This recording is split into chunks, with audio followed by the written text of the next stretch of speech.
First, the wind, also the snow. The snow still coming down in the mountains. The high country is under a winter weather advisory. Heavy snow really snarled traffic along I-70 all day.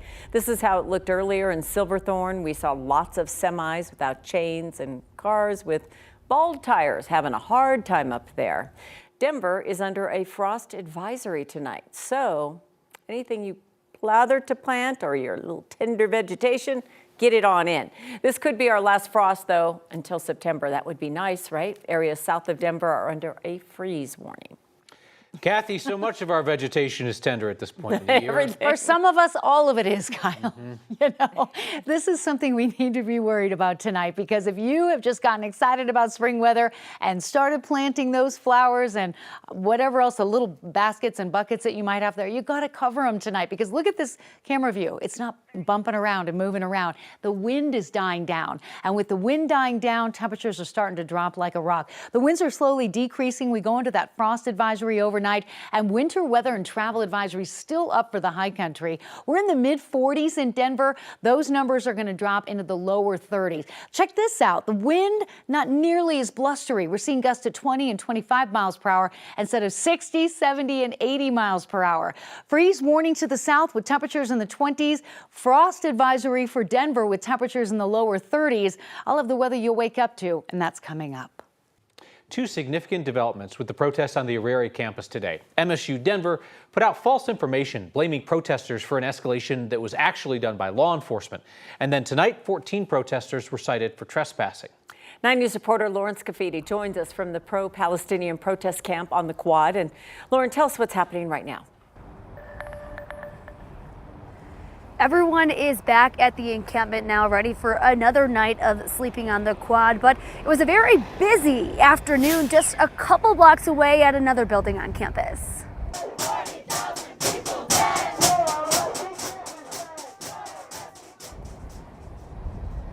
Protesters chanted from outside the MSU Denver Aerospace Engineering and Sciences building around 5 o'clock. As other protesters held a sit-in inside. Protesters tell me they chose this building because of the program's ties to Lockheed Martin. Aurora campus released a statement within just the last hour saying the protesters were not authorized to be inside this building and they broke MSU Denver's student code of conduct. Officers gave the students 3 warnings, then one by one Aurora campus police and Colorado State Patrol put the protesters in plastic handcuffs, then took them around the corner.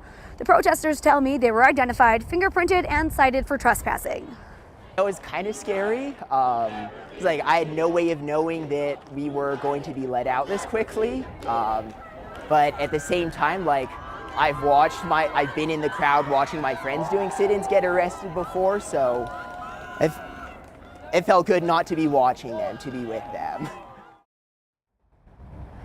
Aurora campus said in their statement that this is just the latest example of how the protest has escalated on campus. Now, that language is very important because DPD said that they would not intervene again unless there was an escalation. We did see DPD on campus today, but it didn't seem like they were involved in detaining anyone here today. Live in Denver, Lauren Scafidi, 9 News. Today, MSU Denver's president falsely claimed that protesters had locked the doors to Tivoli Hall with zip ties, suggesting like some kind of takeover situation. But it was actually law enforcement that did that. MSU Denver said that the misinformation had come to the president's office from their campus police. Tonight, officers defended the decisions to zip tie those doors, said it was done to keep people from leaving when the Tivoli Student Union was in a lockdown situation. There were protesters inside. MSU Denver used that misinformation to claim that protesters had escalated their actions on campus. MSU Denver later quietly removed the misinformation. After we asked about it, they posted a correction. Also, with these campus protests, Community College of Denver is now moving its commencement because of the protests there. The school released a statement that reads in part that protesters have, quote, informed campus leadership of their plans to continue protest activities, including disrupting commencement celebrations. Community College of Denver will be remote for the week. Commencement will be on the Lowry campus.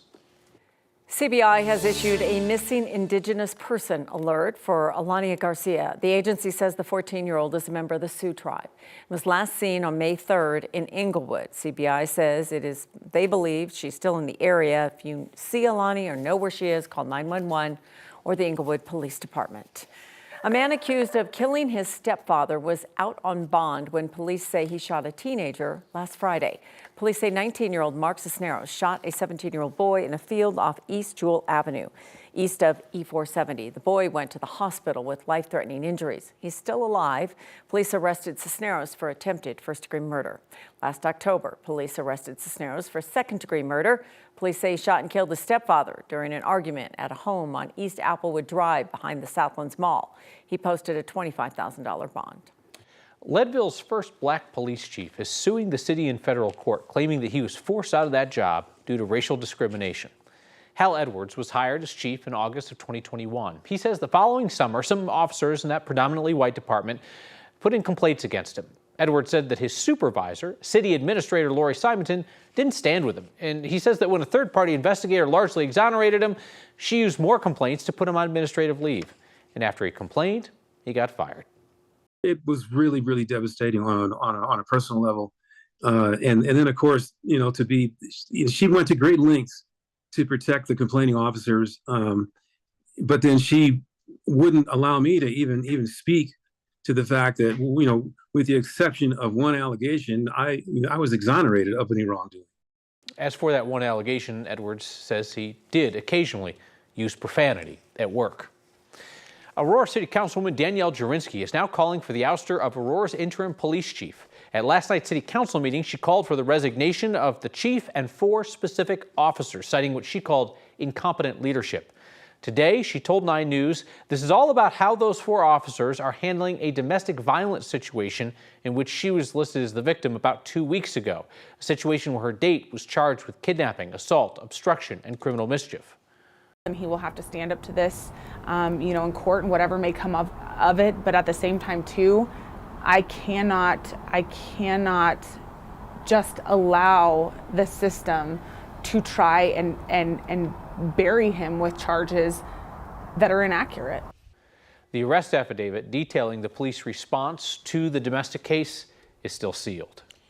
The Poudre School District is weeks away from voting on its plans to close and merge schools, though their latest round of recommendations about which schools to close has been delayed. 9 News reporter Rachel Krause sat down with a parent who still says the district is moving too quickly. My kids attend Lopez Elementary, which is just down the street here. Before this school year, where Kristen Heinemann's 2 kids would learn wasn't much of a question. They love it. But with school closures and mergers looming, Yeah, it's terrifying.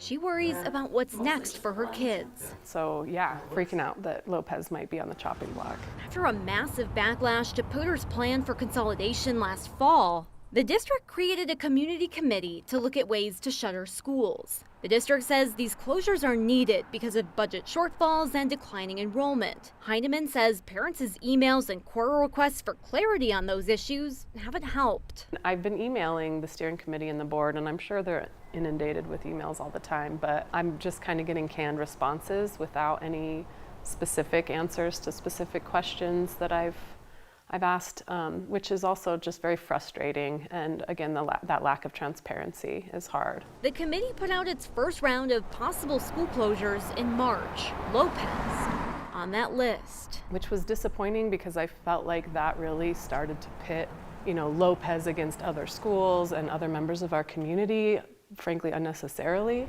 The next round of possible closures was originally set to be released today. Delayed now until Friday. That leaves just 1 month until the school board votes on a final consolidation plan for the district. Based on recommendations the community hasn't even seen yet. We have less than a month before big decisions are made and the entire community is going to be impacted, and that just seems rushed and reckless. Heinemann says with so much uncertainty and so few answers, parents are angry, frustrated, and scared. They've shown up by the hundreds to meetings, asked questions. And still, Heinemann says it feels like the district won't slow down long enough to vet their own consolidation plans. I was hopeful, when I went to the board meeting, and it seemed to be very loud and clear that the community was like, let's slow this down. But then it seemed to kind of fall on deaf ears, and that was very frustrating. Poudre Schools was unable to meet with us today about the consolidation plans. Poudre's school board is planning to vote on those school closures during its June 11th meeting. The changes would take effect during the 2025-26 school year, a timeline the district has called aggressive but necessary. Rachel Krause, 9 News. Fair pay. When do we want it? Yesterday. The Denver Classroom Teachers Association says DPS isn't paying them according to their contract agreement. The union organized what they call walk-ins across the district this morning. Educators are demanding DPS pay them according to a new union deal reached in 2022. We negotiated in our last salary contract that we would get a COLA increase based on how expensive Denver is, and we know Denver is expensive, if we were able to get DPS the funding. And we did. We lobbied, we got the state to buy down the budget stabilization factor, so we're finally a fully funded education system. So now DPS is saying they don't have the funding to pay us. In a statement, DPS says teachers will get a 5% cost of living adjustment increase and $1,000. The union says teachers should get that plus increases they receive for years of experience and education level. Today marks 5 years since 2 students shot 9 people inside STEM School Highlands Ranch. 8 were injured, and Kendrick Castillo died as he saved his classmates by lunging in front of one of the shooters. Shortly after the shooting, the Center for Strength opened up across the street from the school to support the community. The school closed today and held a Remembrance Day. They painted rocks in Kendrick's memory. That center will close at the end of the month, which concerns Kendrick's parents. It makes us sad that, that resource that provided so much to the children of that school is going away, and we worry about that because the mental health needs of those kids. The Center for Strength is going to close its doors for good on May 31st.